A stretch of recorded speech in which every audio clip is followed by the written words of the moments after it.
Guys movie की starting में हम देखते हैं कि एक घायल शख्स पानी में तैरता हुआ आ रहा है। उसको कुछ बस्ती वाले देख लेते हैं और अपने साथ अपनी बस्ती ले जाते हैं। वो उसका इलाज करते हैं। महीनों उसका इलाज चलता है लेकिन वो होश में नहीं आता। एक दिन बस्ती वालों के ऊपर कुछ क्रिमिनल लोग हमला कर देते हैं और उनको मारने लगते हैं। एक बस्ती वाला प्रे कर रहा होता है कि कोई आकर उन्हें बचा ले। जिस शख्स का वो काफ़ी महीनों से इलाज कर रहे थे वो वहाँ पर आकर उन सभी क्रिमिनलों के साथ फाइट करने लगता है और सभी क्रिमिनल्स को मार डालता है। और उसके बाद उसके चेहरे की सभी पट्टियाँ हट जाती हैं और हमें पता चलता है वो शाहरुख खान है। लेकिन तभी वो कहता है कि मैं कौन हूँ। इससे हमें पता चलता है कि उसकी याददाश्त जा चुकी है। तभी उसको एक बच्चा कहता है कि जब मैं बड़ा हो जाऊँगा मैं आपको बताऊँगा आप कौन है। अब गाइस हम 30 साल बाद शाहरुख खान को देखते हैं जो कि कुछ लड़कियों के साथ मिलकर एक ट्रेन हाईजैक करता है। हम देखते हैं कि उन लड़कियों में से एक लड़की के ऊपर एक पुलिस वाला हमला करता है, लेकिन तभी वहां पर शाहरुख खान आकर उस पुलिस वाले को पीटता है और बांध देता है। उसके बाद वो एक लेडी को शूट कर देता है। उसके बाद गाइस उसकी एक पुलिस वाली से बात होती है जिसका नाम की नर्मता होता है। नर्मता को वो कहता है कि मैं तुमसे बात करना नहीं चाहता, मेरी किसी मिनिस्टर से बात कराओ। वो एग्रीकल्चर मिनिस्टर से बात करने के लिए कहता है। जब वो एग्रीकल्चर मिनिस्टर से बात कर रहा होता है तब वो कहता है कि 10,281। ये नंबर सुनकर कुछ याद आया। तब वो कहता है कि मुझे कुछ नहीं याद आया। तभी शाहरुख खान को गुस्सा आता है कि वो कहता है कि ये एक नंबर नहीं, 10,281 किसानों ने पिछले साल आत्महत्या की है, वो भी तुम्हारी वजह से। उसके बाद वो कहता है कि मैं तुमसे एक और सवाल पूछता हूँ, मुझे ये बताओ कि अगर एक हम ट्रैक्टर खरीदें और एक मर्सिडीज़ खरीदें तो उनमें से किसके ऊपर ज़्यादा इंटरेस्ट होगा। तभी वो मंत्री कहता है कि मर्सिडीज़ के ऊपर ज़्यादा इंटरेस्ट होगा। लेकिन शाहरुख गुस्से में कहता है लेकिन तुम्हारे बनाए कानून के अकॉर्डिंग मर्सिडीज़ के ऊपर ज़्यादा इंटरेस्ट नहीं है, ट्रैक्टर के ऊपर ज़्यादा इंटरेस्ट है। अब तुम मेरी बात ध्यान से सुनो, मुझे 40,000 करोड़ चाहिए, नहीं तो मैं इन सभी पैसेंजर्स को मार डालूंगा। मंत्री घबरा जाता है और कहता है कि इतनी जल्दी मैं इतना पैसा कहाँ से लाऊंगा। वो कहता है कि जैसे बिजनेसमैनों की तुम लोग मदद करते हो, उनकी गाड़ी के ऊपर कम इंटरेस्ट देते हो, वैसे ही अब तुम्हें किसी बिजनेसमैन की हेल्प लेनी चाहिए, उससे पैसा लेना चाहिए। मंत्री कहता है कि कोई बिजनेसमैन हमारी हेल्प क्यों करेगा, हम उनकी हेल्प करते हैं। लेकिन शाहरुख कहता है कि तुम्हें आधे घंटे में किसी बिजनेसमैन का कॉल आ जाएगा। उसके बाद हम देखते हैं कि शाहरुख खान के पास एक बिजनेसमैन काली की बेटी होती है जिसका नाम आलिया था। वो उसको अपने पापा को कॉल लगाने को कहती है। जैसे ही काली को कॉल जाती है वो पैसा देने के लिए रेडी हो जाता है और ये सारा पैसा जो भी अकाउंट नंबर शाहरुख खान के द्वारा प्रोवाइड किया जाता है उसके ऊपर ट्रांसफ़र कर दिया जाता है। इधर गाइस काली की लड़की शाहरुख खान को चोर कहती है, लेकिन तभी शाहरुख गुस्से में कहता है कि सबसे बड़ा चोर तुम्हारा फादर है जिसने इस लड़की के साथ पता क्या किया। इस लड़की के फादर के पास ट्रैक्टर की किस्त भरने के पैसे नहीं थे, जिस कारण बैंक वालों ने इसके फादर को पीटा, जलील किया और सभी बस्ती वालों के सामने नंगा कर दिया, जिस कारण इसके फादर ने आत्महत्या कर ली। उसके बाद इसकी माँ और इसको भी जलील किया गया। इसने बैंक वालों के ऊपर हाथ उठाया और इसको जेल कर दी गई। और गाइस ये बात सुनकर सभी लोग इमोशनल हो जाते हैं और तभी कहानी में ट्विस्ट आता है। जिस लड़की को शाहरुख ने शूट किया था वो भी जिंदा हो जाती है। इससे हमें पता चलता है कि वो उनके प्लान में शामिल थी। उसके बाद गाइस ट्रेन अपने अड्डे पर पहुंचने वाली होती है और इधर हम नम्रता ऑफिसर को देखते हैं जो कि अपनी पूरी फोर्स के साथ शाहरुख को पकड़ने के लिए रेडी थी। लेकिन जैसे ही ट्रेन में सभी लोग बाहर निकलना स्टार्ट करते हैं, सभी लोगों ने शाहरुख खान की तरह हुलिया बनाया हुआ था, जिस कारण शाहरुख कैसे और कब वहाँ से निकल जाता है और वो लड़कियाँ भी कब कहाँ से निकल जाती हैं नम्रता को पता नहीं चलता। इसके बाद गाइस जो पैसा उन लोगों ने चुराया था वो 7 लाख किसानों को ट्रांसफ़र किया जाता है और इन सभी किसानों की माली हालात ख़राब थी, लेकिन इन पैसों के कारण उनकी जो माली हालात है ठीक हो जाती है और सभी लोग उनको अपनी दुआ देने लगते हैं। इधर जो काली है वो काफ़ी गुस्से में है क्योंकि उसका पैसा उससे छिन चुका है।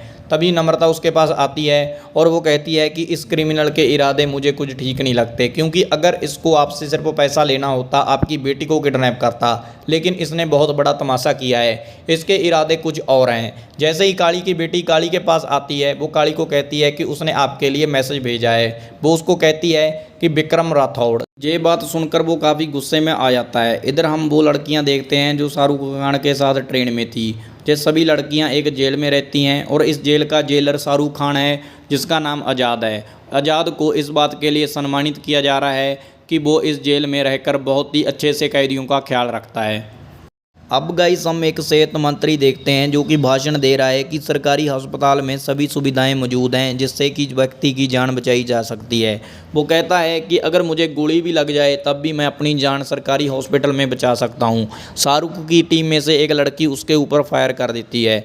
अब गाइस जब उसको एम्बुलेंस में बिठाकर हॉस्पिटल में ले आया जाता है तब उस एम्बुलेंस को शाहरुख की टीम हाईजैक कर लेती है और उसके बाद उसको सरकारी हॉस्पिटल में लेकर जाया जाता है, जहां पर कि शाहरुख खान सभी को लाइव होकर उसका जो ऑपरेशन होता है दिखाता है। वो कहता है मैं इसको तभी छोड़ूंगा जब सेहत सेक्रेटरी इस हॉस्पिटल में 3 साल पहले क्या हुआ था उसका सच कबूल करेगा।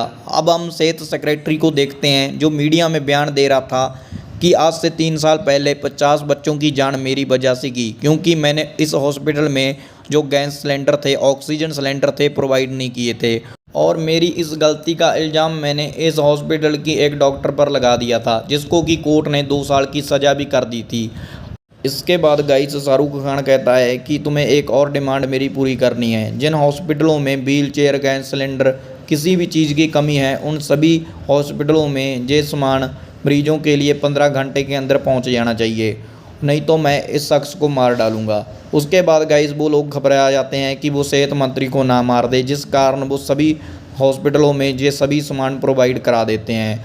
और जैसे ही ये सारा सामान हॉस्पिटलों में प्रोवाइड होता है ये खबर मीडिया में फैल जाती है। मीडिया के जरिए ये खबर पब्लिक में फैल जाती है और पब्लिक में वो हीरो बन जाता है। हाँ जी, विक्रम राठौड़ पब्लिक का हीरो बन जाता है।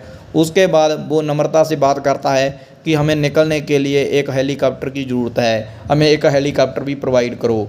अब गाइस कहानी में फिर से ट्विस्ट आता है। नम्रता अपनी फोर्स के साथ जाकर हॉस्पिटल में अटैक कर देती है, जहां पर नम्रता का सामना उन लड़कियों के साथ होता है जो कि शाहरुख के साथ काम कर रही थी। वो उन लड़कियों के साथ जब फाइट कर रही होती है तभी अचानक शाहरुख खान वहां आ जाता है और शाहरुख खान का चेहरा ढका हुआ होने के कारण उसको पता नहीं चलता कि ये कौन है, जिस कारण उसकी फ़ाइट काफ़ी देर तक चलती है। लेकिन शाहरुख खान उसको फिर से चकमा देकर वहाँ से निकल जाता है, लेकिन जाते जाते उसका जो चेहरे का मास्क होता है वो नम्रता के हाथ लग जाता है और गाइस इस मास्क को नम्रता अपनी फोरेंसिक टीम को सौंप देती है। अगले दिन नम्रता की शादी होती है। नम्रता की शादी आज़ाद से ही हो रही होती है और गाइस उनकी शादी के बाद जब वो रात को एक दूसरे की बाहों में बाहें डालकर रोमांस कर रहे होते हैं तभी नम्रता को अपनी एजेंसी से कॉल आता है। वो बताते हैं कि उस मास्क से हमने जो चेहरा बनाया वो तुम्हारे हस्बैंड का चेहरा है। अब गाइस उसको सच पता चल जाता है कि आज़ाद ने ही ये सब क्राइम किए हैं। वो आज़ाद पर गन तान देती है, लेकिन तभी वहाँ पर कुछ लोग आकर फायरिंग करने लगते हैं। आज़ाद को फायर लगता है और हम देखते हैं कि वो भागने की कोशिश करते हैं, लेकिन वो लोग उनको पकड़ लेते हैं और अपने अड्डे पर ले जाते हैं। ये लोग और कोई नहीं काली के आदमी थे। वो उन लोगों को काफ़ी पीट रहे होते हैं और काफ़ी टॉर्चर भी कर रहे होते हैं। अब गाइस इसी के बीच नम्रता के ऊपर फायर कर दिया जाता है, जिस कारण आज़ाद काफ़ी तड़पता है और उसे कहता है कि उसको छोड़ दो, लेकिन फिर वो आज़ाद को मारने की कोशिश करने लगते हैं। इधर लड़कियां भी उनको बचाने के लिए पहुंच जाती हैं, लेकिन कहानी में फिर से ट्विस्ट आता है। हम देखते हैं कि एक और शाहरुख खान वहां पर पहुंच जाता है जो उन सभी बंदों को मारना स्टार्ट कर देता है और हमें पता चलता है कि ये शाहरुख खान कोई और नहीं, ये पहले वाला शाहरुख खान है जिसको हमने मूवी के स्टार्टिंग में देखा था और ये आज़ाद का फादर है। ये बड़ा शाहरुख खान सभी क्रिमिनल्स को मारकर आज़ाद को अपने साथ ले जाता है।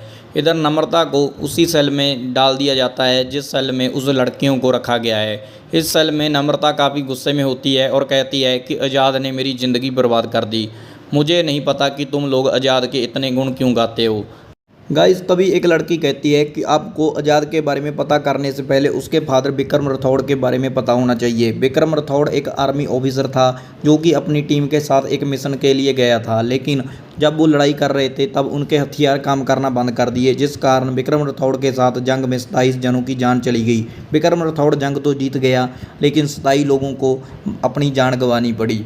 अब गाइस विक्रम राठौड़ ने इस कारण उस कंपनी के ओनर पर केस कर दिया था जो कि इन हथियारों को बनाता था। उस ओनर से उसका लाइसेंस छीन लिया गया था।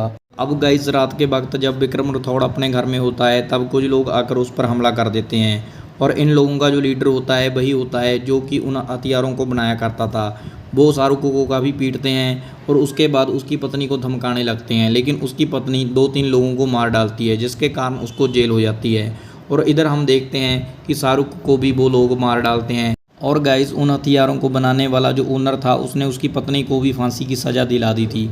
लेकिन जब उसकी पत्नी को फांसी की सज़ा दी जा रही होती है तभी वो बेहोश हो जाती है और एक नर्स बताती है कि ये प्रेग्नेंट है, जिस कारण जज फैसला करता है कि इसको 5 साल तक फांसी नहीं दी जाएगी जब तक ये अपने बच्चे को 5 साल का पालन पोषण करके बड़ा नहीं कर देती। अब गाइस वो अपने बच्चे को जन्म देती है और 5 साल तक अपने बच्चे को पालन पोषण करके बड़ा कर देती है और जाते वक्त उसको कहती है और तुम्हें अपने पापा विक्रम राठौड़ को इंसाफ दिलाना है और लोगों को बताना है कि वो देश प्रेमी थे, देशद्रोही नहीं। उसके बाद प्रेजेंट में स्टोरी शिफ्ट होती है जहां पर हम नम्रता को इमोशनल हुआ देखते हैं। लेकिन तभी कुछ पुलिस वाले आकर नम्रता और उन लड़कियों को एक ऑफिस रूम में लेकर जाते हैं जहां पर कि एक पुलिस वाला नम्रता को कहता है कि अब तुम और तुम्हारी ये लड़कियां नहीं बचेंगी और तुम्हारा पति आज़ाद भी नहीं बचेगा, जहां तक कि हम तुम्हारी बेटी को भी नहीं छोड़ेंगे। और गाइस ये वाला पुलिस वाला ये इसीलिए कह रहा है क्योंकि ये काली के लिए काम करता है। अब हम देखते हैं कि नम्रता की बेटी को एक गाड़ी में बिठाकर लेकर जाया जा रहा है। बहुत सारी गाड़ियां उसके पीछे जा रही हैं। नम्रता की बेटी को वो लोग मारने के लिए लेकर जा रहे हैं। लेकिन तभी कहानी में ट्विस्ट आता है, आज़ाद का फादर वहां पर आ जाता है और उन सभी लोगों को एक एक कर मार डालता है और अपनी बच्ची को बचा लेता है, या मैं कहूँ पोती को बचा लेता है। और गाइस इधर नम्रता और उन 6 लड़कियों को बचाने के लिए आज़ाद खुद आता है। वो उन सभी लोगों को मार डालता है जो कि उन लोगों के साथ गलत कर रहे थे।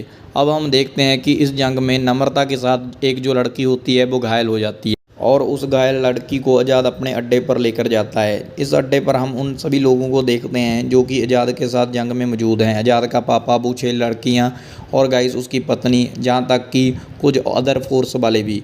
और गाइस इसी ऑपरेशन के दौरान जो वो लड़की है चल बसती है, लेकिन उस लड़की की जगह नम्रता लेती है। अब गाइस हम कुछ ट्रकों को जाता हुआ देखते हैं। इन ट्रकों पर आज़ाद हमला कर देता है और इन ट्रकों में गाइस बहुत सारा पैसा था जो कि काली ने बाहर से मंगवाया था। ये सारा पैसा उसने इलेक्शन लड़ने के लिए मंगवाया था।